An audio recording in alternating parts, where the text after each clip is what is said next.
ऐतिहासिक तथ्यांचा आधार असलेल्या या पॉडकास्टमध्ये काही प्रसंगांचं नाट्य रूपांतर करण्यात आलं आहे. निश्चयाचा महामेरू, बहुत जनांसी आधारू, अखंड स्थितीचा निर्धारू, श्रीमंत योगी. नमस्कार, मी RJ प्रतीक.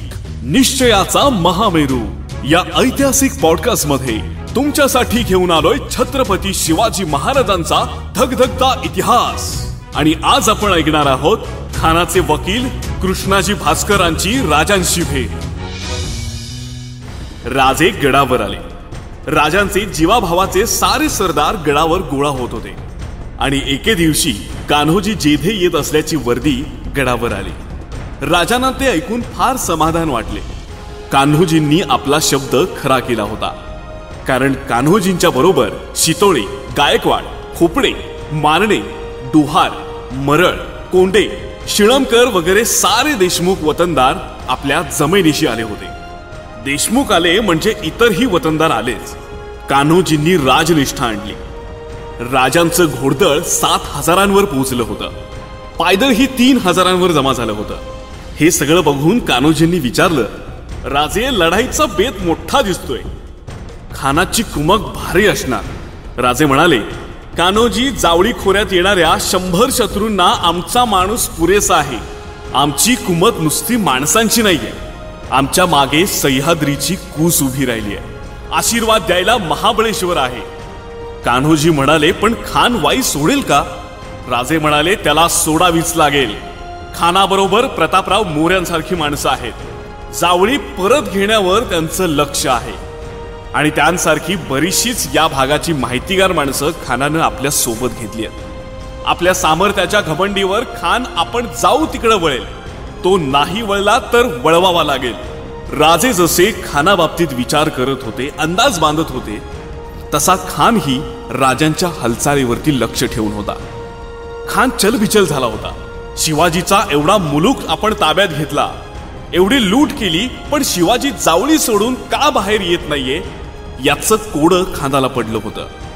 खान बेचैन झाला होता आणि म्हणूनच खानानं आपला वकील कृष्णाजी भास्कर याला प्रतापगडावर पाठवायचे ठरवले.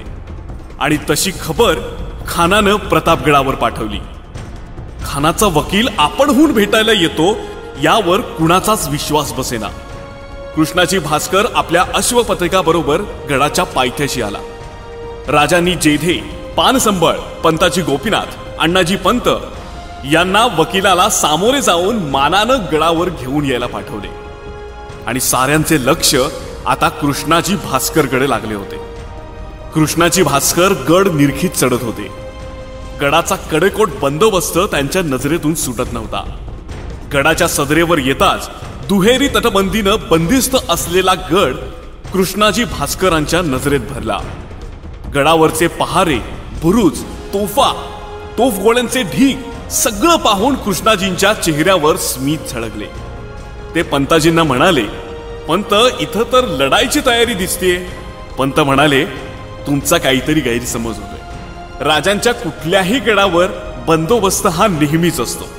देवदर्शन करून कृष्णाजी भास्कर सदरेवरती आले. राजे महालामध्ये होते. सदरेच्या सरदारांच्या ओळखी करून दिल्या गेल्या आणि राजांचे बोलावणे आले. पंत बैठकीच्या ठिकाणी कृष्णाजी भास्करांना घेऊन गेले. राजे बैठकीवर बसले होते. कृष्णाजींची ओळख पंतांनी करून दिली. राजांनी मुजऱ्याचा स्वीकार केला आणि म्हणाले, आम्ही आपलं भाग्य समजतो. खान साहेबांनी आमची आठवण ठेवली. कृष्णाजी पंत म्हणाले, राजे, खान साहेब काय परके आहेत का? त्यांच्या मनात आपल्याबद्दल खूप प्रेम आहे. तसं नसतं तर एवढ्या ताकदवान खानांनी आपल्याकडे मला का पाठवलं असतं? असं म्हणत कृष्णाजी भास्करांनी खानाचं पत्र पंताजींकडे दिलं. पंताजी वाचू लागले. पत्रामध्ये खानाने लिहिलं होतं, निजामशाही बुडाल्यानंतर स्वतः हस्तगत केलेला मुलूक आदिलशहानं मोगलांना तहामध्ये दिला होता आणि हा मुलूक आता राजांनी काबीज केला होता आणि तेच खानाला झोंबत होतं. त्यानं लिहिलं होतं, माझ्या आज्ञेप्रमाणे तू सर्व किल्ले व मुलूक देऊन टाक. सिंहगड, लोहगड, पुरंदर, नीरा, चाकण आणि भीमा यातील प्रदेश सोडून दे. कृष्णाजी भास्कर म्हणाले, राजे माझा सल्ला विचाराल तर खान म्हणतात त्याप्रमाणे आपण विचार करावा, आणि तसं झालं नाही तर खानाची भारी फौज आपणावर तुटून पडेल. खानाची ताकद किती मोठी आहे याचा अंदाज आपल्याला आलाच असेल. बैठकीमध्ये शेवटी राजे म्हणाले, आम्ही थोडासा विचार करू, आपण राहावं, आमचं उत्तर घेऊन जावं अशी आमची इच्छा आहे. कृष्णाजी भास्करांनी होकारार्थ मान हलवली आणि राजांनी कृष्णाजींना मानवस्त्र देऊन त्यांना निरोप दिला. दुसऱ्या दिवशी राजांनी आपले सर्व विश्वासू मातबर गोळा केले. त्यांना एकत्र घेऊन खलबत केली. खानाच्या पत्राचा मसुदा सुद्धा तिथं सांगण्यात आला. त्यानंतर राजांनी पंताजी गोपीनाथांची एकांती भेट घेतली. पंताजी गोपीनाथ म्हणजे बुद्धीचे आगर, धूर्त, खास मुरब्बी आणि विश्वासाचा माणूस. एवढा लळा की सारे पंतांना पंताजी काका म्हणत.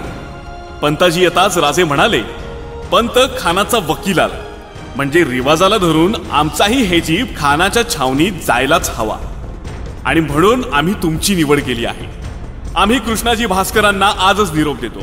तुम्ही नंतर अफजल खानाकडे जावं. राजांनी कृष्णाजी भास्करांना बोलवले. कृष्णाजी पंत येताच राजे म्हणाले, कृष्णाजी पंत, आम्ही खानाच्या पत्राचं उत्तर तयार केलं आहे. ते तुमच्या बरोबर दिलं तर ते योग्य होणार नाही, रिवाजाला सोडून होईल, आणि त्यासाठीच खानाकडे आमचे हेजी पंताजी गोपीनाथ यांना आम्ही पाठवत आहोत. तुम्ही त्यांची व खानांची भेट घडवून द्यावी. राजेंच्या शौर्यगाथेचा इतिहास ऐकण्यासाठी ऐकत रहा निश्चयाचा महामेरू.